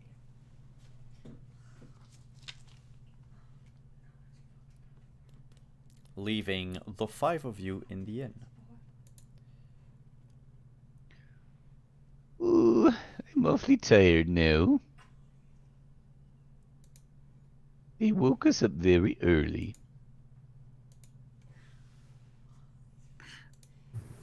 What do we do now? Go murder the heir of I- House Sunblight. Why? No, because we need to. I mean, we don't need the murder, but we need to find more of the stone. Why do we If I need stone? created an addict, are you all right, Alize? And I'll start I- putting my paw to her forehead to see if she's warm and clammy and. I'm okay. I can't hear with all of you constantly talking, and this thing. I just need more of it. Guys, I think I accidentally gave Alize drugs. Well, that's But it's a rock, so Wait, so maybe she's addicted to pretty rocks.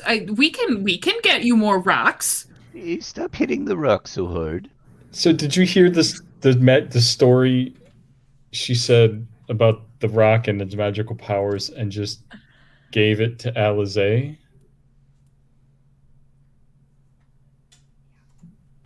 Yeah. Oh, I didn't hear the whole story. She was just giving me bits and pieces. No, hold on. I know what the rock does because I heard all kinds of chatter when we got it. I did seemed too. like- I could hear. You I could did hear what? them outside, but You did what? Both of you did what now? You can hear voices. You're not my mom. It doesn't matter to you. Out of character, is this something that happened last week? Because I'm a little confused. Well, part of it just happened like 10 minutes ago. Well, no, that part I know, but all of a sudden you getting it, it just clicked. I'm like, I don't know when we got this. But that makes sense. I was sleeping in a burrito. Yep. Continue.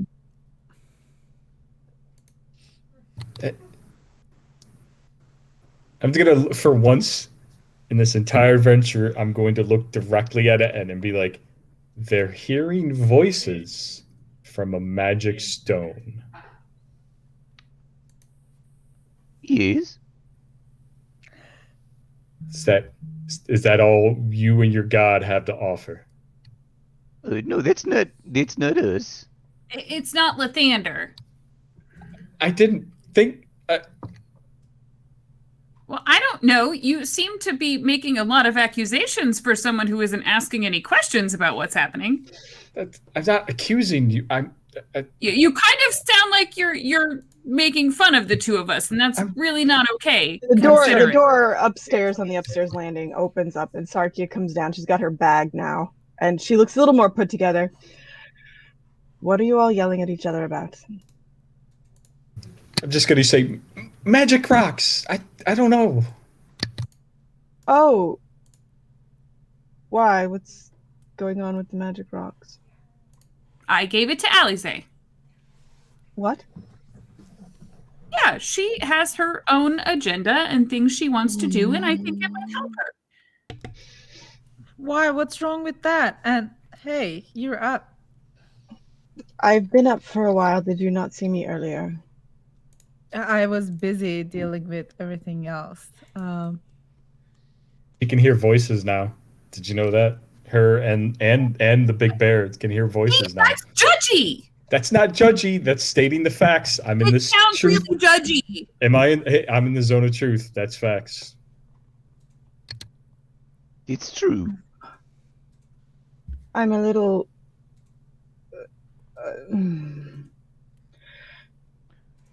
Although it does only last 10 minutes. Yeah, it's pretty much. We'll say that by now it's done, because we've been mostly talking in real time for the past like half hour. So. And Ragnar lets a sigh of relief. Okay. So I don't know why my brain keeps going back to calling it Cinnabon. Simon, what is the material? Chardolin. Chardolin, that's right. Sarkia is just like rubbing the bridge of her nose.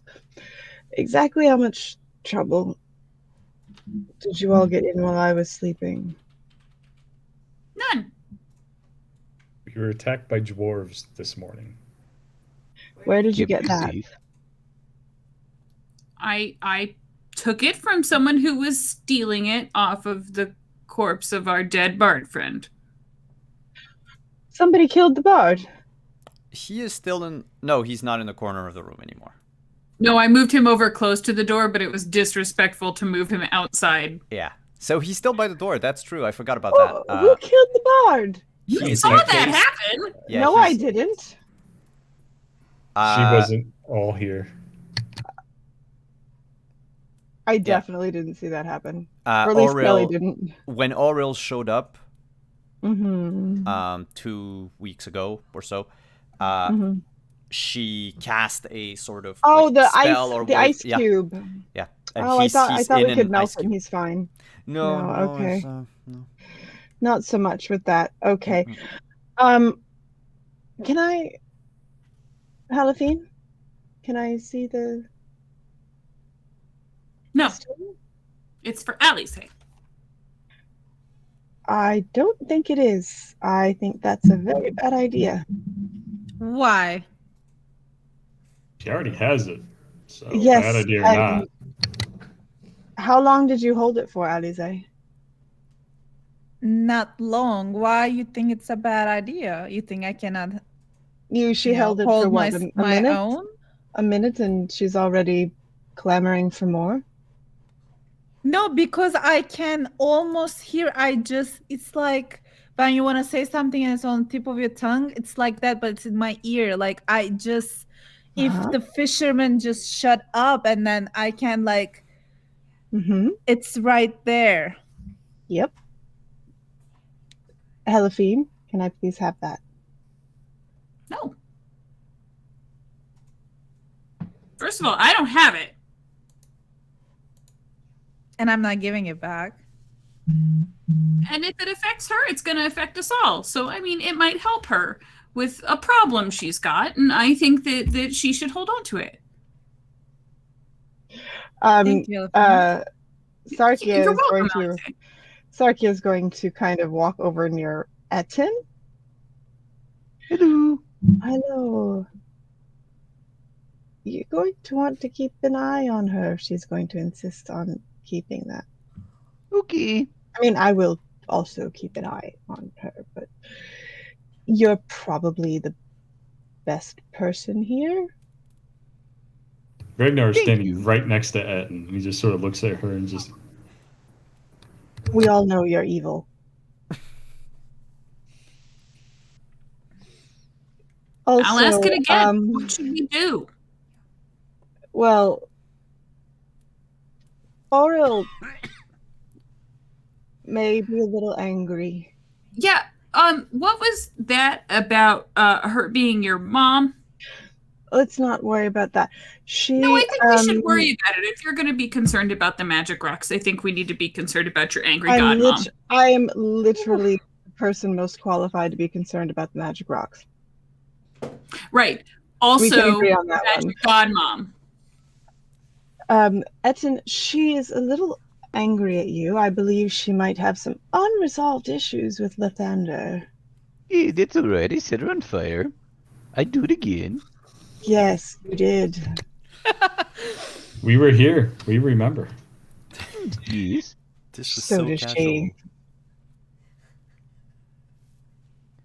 I'm not scared. But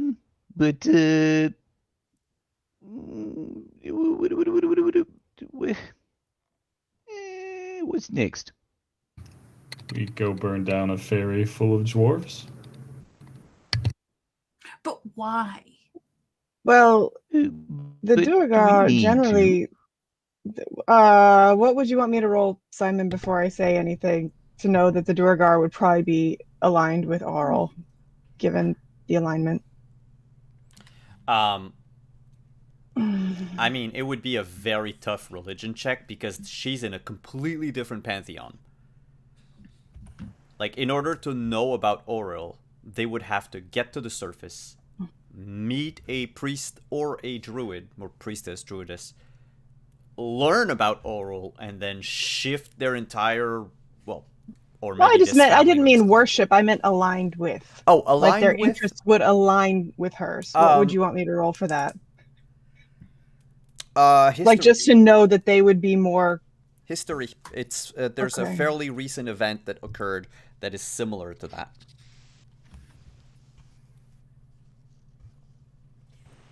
Nope.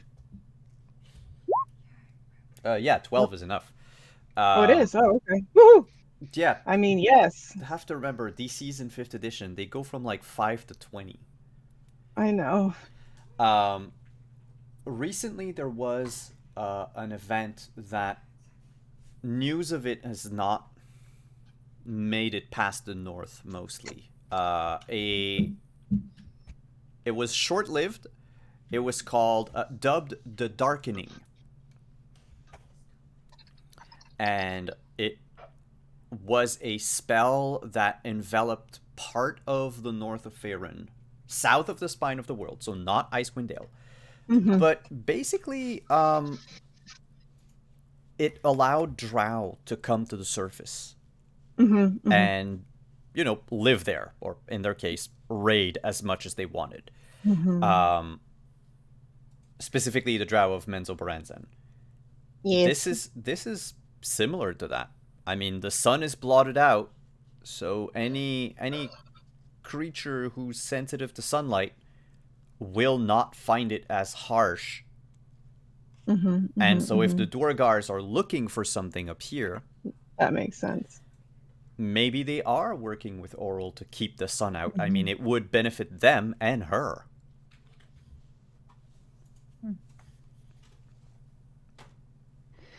Before we burn the pier, should we not at least talk to the Duergar? I mean, historically, I think they might know a little bit. We just talked to them. I mean, ones that are above the level of peon. I mean, why? They tried to kill us. We kill them. Then we go on to the next town. I think we should follow this through. Get some Well, information. Let me ask my fish. Mm, Almighty, if we go to this ship, are bad things going to happen? And I cast augury. on the fish. Because of course you did.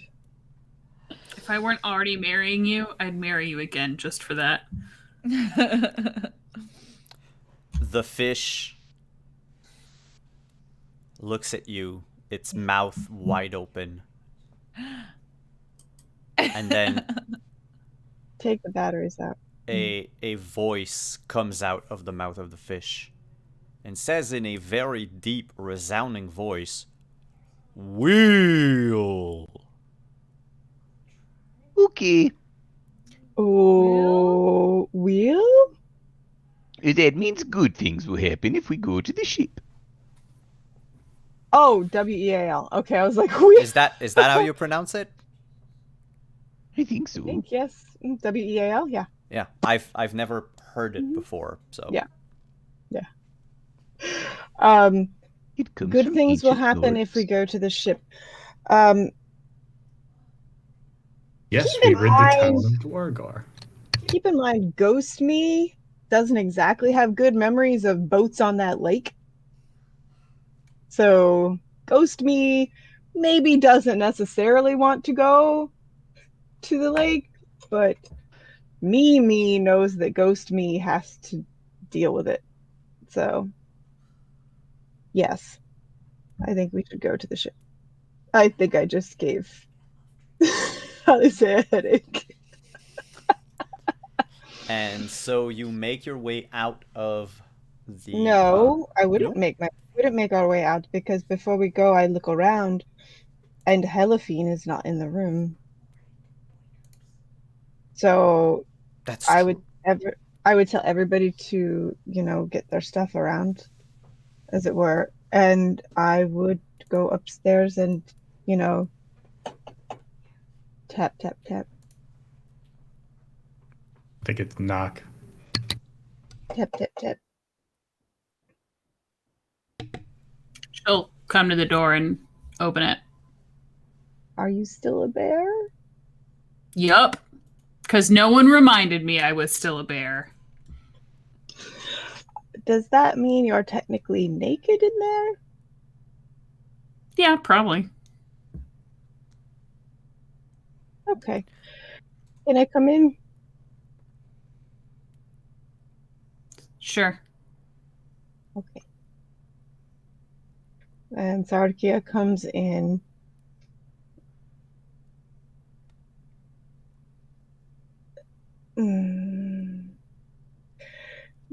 You were upset with me. I don't think it's fair. What? Well, you and Ragnar, the way you treat us is I don't. wrong. She looks very confused. Look, I might not be a scholar, and I might not be a professional ranger, whatever that is, but I've It means traveled up. if he gets paid $1, he's a professional, I think. That's probably it. Doesn't matter. No, but you're a lot stronger than me. That's right. And I know it up here. I know this place. And Alize's done a lot of studying on her own, and she's grown up just like we are. We should let her make her own choices. And Etten is Etten. Yes. But I don't think you understand. I was trying to keep you both safe by trying to take that away. It's very dangerous. It's not as dangerous as that dwarf thought it was. No, he's just stupid. But it can become very how should we put it? You can really get to where you always want it. Does that make sense? Look, It's like we're supposed to trust each other if we travel together. mhm. At least a little. I have to still trust think you I'm a not to stab ghost. me in my sleep. You have to trust me not to steal your backpack and go through it looking for potions like Ragnar does. So I just really I leave it out at this point. What I'm saying is we had a really mean, angry goddess show up and attack us saying she was your mom. She's not And my instead mom. of explaining yourself or lending any kind of comfort to people who were trying to protect you, who did protect you, who nursed you back to health, you try and tell us what's good for us when I'm not certain that you know. She's not my mom. She seems to think so. She lies.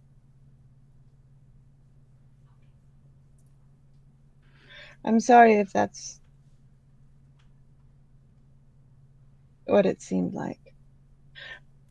But I also get to know that you all think I have, some weird ghost living in me. Because you told us so.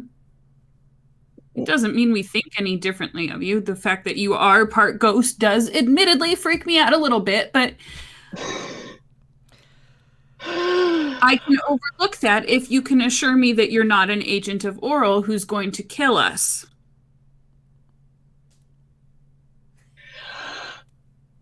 She's not very happy with me right now. Because I pretty much told her we are going to kill her.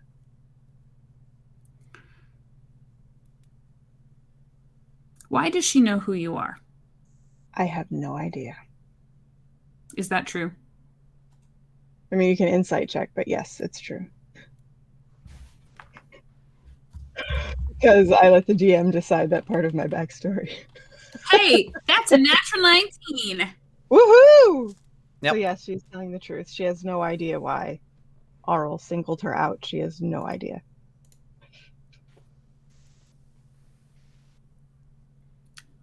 Then I think you're in way more danger than the rest of us combined. Probably.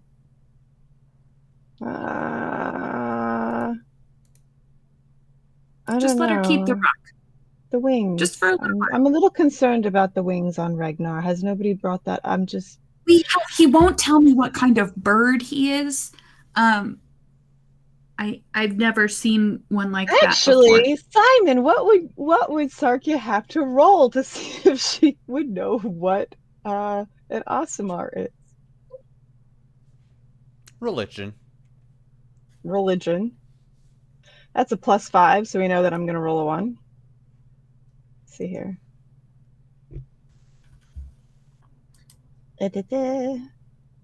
No, I rolled a 2. Hey, you know, it's just the thing I'm supposed to be proficient in. He's a strange bird man. Yeah, he it might be a spell that he cast that just appears to look like that. I mean, you've heard of Aasimars. You've heard of beings because you've heard of tieflings. Mm-hmm.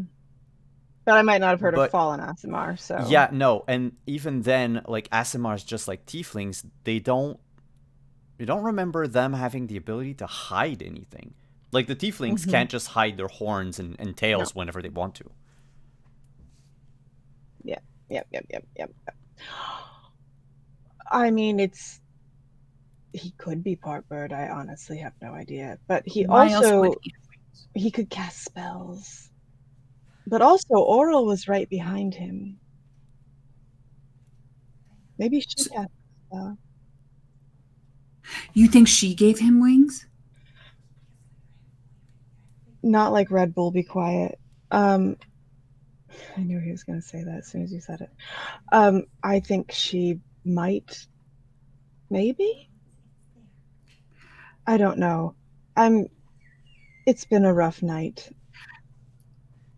Morning. I've lost the whole day. Look. You're going to have to trust us with some stuff.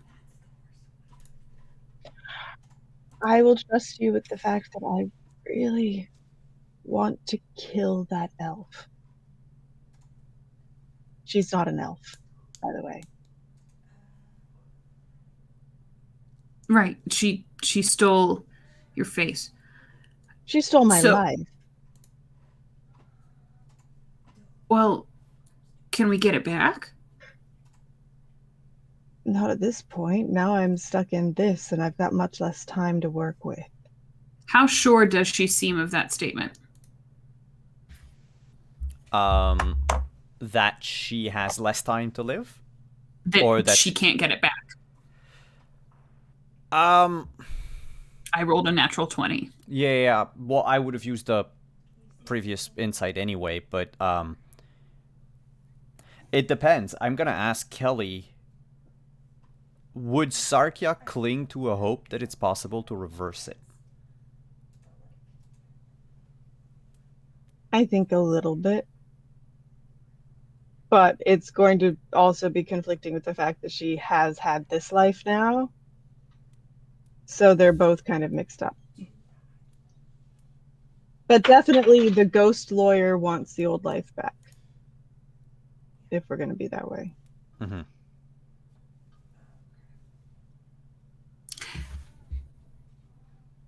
Why don't we see? If nothing It's else, better I than just letting want her Ragnar to burn not down be the living it. It? Them? I don't even know. Let's find I out. did get to see myself get killed, though. That was super, super fun. And she's just like wandering out of the room as she says that. Whoa? I don't know if that helped any. But oh, by the way, we're going to go to the ship in the harbor Right now, right now. should we move the corpse downstairs first? No, it's fine. They have probably got people who do that. It's a bar. Etten asked the fish if we should go, and the fish told him yes. I don't think that you guys are ever allowed to give Alize and me crap for listening to voices ever No, again. what I'm and I'll saying just is continue out the door and follow what her I'm downstairs. saying is that even Etten thinks we should go, and she's like yelling as she walks out with Helafine. You guys are listening to a the fish. I don't believe the fish. I am going to burn that fish. Sounds like you're listening to it because we're going now. The first chance I get, I'm burning old Bitey, and I'm hoping that Etten is no longer in the inn because she said that really loud. Well, I think we're gonna close tonight's episode on Etten. Sarkia threatening death. Etten, are you still inside the inn, or did you like pack up and leave and wait for people outside? No, I need to go get my stuff from the room. Oh, So heck. you heard Sarkia well and loud and clear. No. Oh, yes. Can't kill a fish that's already dead, Kelly. And with that, we're gonna end tonight's session. We're gonna start next week. We're gonna skip the trek through town. We're gonna start straight at the ship, at the boat, at the ferry. And then we'll I'm on a see boat. what happens. Because a lot of things can happen. No, Yes. nothing's gonna happen. Ragnar's gonna set it on fire immediately, and there won't be a boat, and then it won't matter. It'll be fine. Fish said it'll be fine. Pretty cold. good. It might not catch fire. It said Actually, the good fish things said- will happen. Right, It didn't good say things they'd will be happen. fine. That's much more Mm. specific. Correct.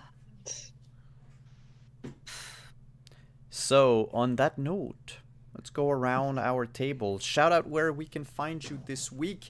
I apologize for starting later tonight. We'll make sure to fix any potential issues that we might have before the show next week. But that was also on me. I got home right as we were supposed to start. So let's go same order as usual. We'll start as we did the intro. So we will start with Halafine. Hey, dudes and dudettes. So I'm Diana D'Amico. I play Halafine. I'm one half of Barton Barbarian. I'm the Dice Affiliate Manager over at Die Hard Dice. You can find me on socials at D'Amico Diana on Twitter. Tomorrow morning, Justice and I have another episode of our But What If morning show, where we go through tabletop news and cool stuff coming out and talk about survival situations. This Thursday, we have Iron, Dust, and Blood, our Call of Cthulhu campaign over on our channel.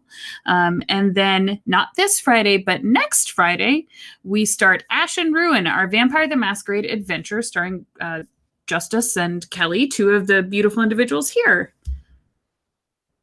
And I think that's it. I think that's all right now. Yep. Also, go watch their Call of Cthulhu campaign just for the starting screen because it's their dog's face as like dust bunnies true. rolling down the street. By the way, Kelly, we got your Velociraptors last week. Not last week, week before. I just want you to know, like they showed up. Yay! I'm very happy about that. 2 got killed. Velociraptor. I did. 2 of them got killed. Yeah, we killed 2 of them. I say we. I wasn't even there. Heck. Okay.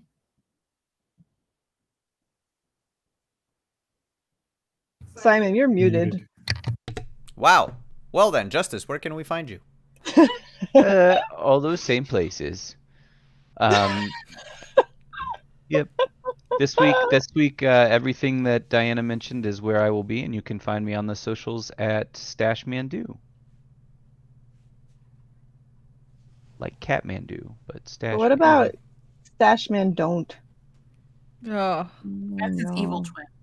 Oh. Yeah, that's my alter Is that the ego. twin that has no beard or mustache? He has Yes. actually like the whaler, where it just comes down and does like a chin strap thing, but there's nothing here. No. Sometimes when I shave, I give myself a whaler. Please don't. Sounds I don't need to dirty. know that, Simon. It's not. That's You not should good. try out the different varieties. Maybe you're a chops guy. Maybe you're a No. whaler guy. No, Maybe no one you're is a just whaler like guy. like a big mutton chop guy. Mm. But the No, beard well- is coming in very nicely. Thank you. Trying to do things right. Alize, where can we find you this week? hi. You can find me as Professor XR on social media. And this is the only game I have this week. Next Friday, not this Friday, but next Friday, our vampire game starts back up at Stories Before Sunrise. So I am psyched about that. We had to take a long break, but yes, that's gonna be fun. What are you doing? Why are you doing this with the kids? Justin, where can we find you? I am Justin. You can find me here most times, and bothering Kelly the rest of the time. And you can find me also on the socials as Pirate Jesus _. Not usually doing much else at the moment. Just annoying me. And Kelly, where can we find you? Hello, I'm Kelly, the opera geek. I am married to that. Also, tomorrow you can find me at 1:30 p.m., a little bit earlier than normal, for our first official episode of Tales by the Ghostlight, in which we are going to be welcoming B. Dave Walters, just a lovely person, on.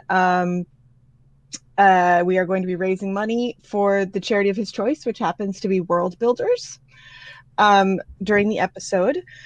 Thursday is episode 5? 5, right, Simon? Of Cyberpunk Red? 5 or 6?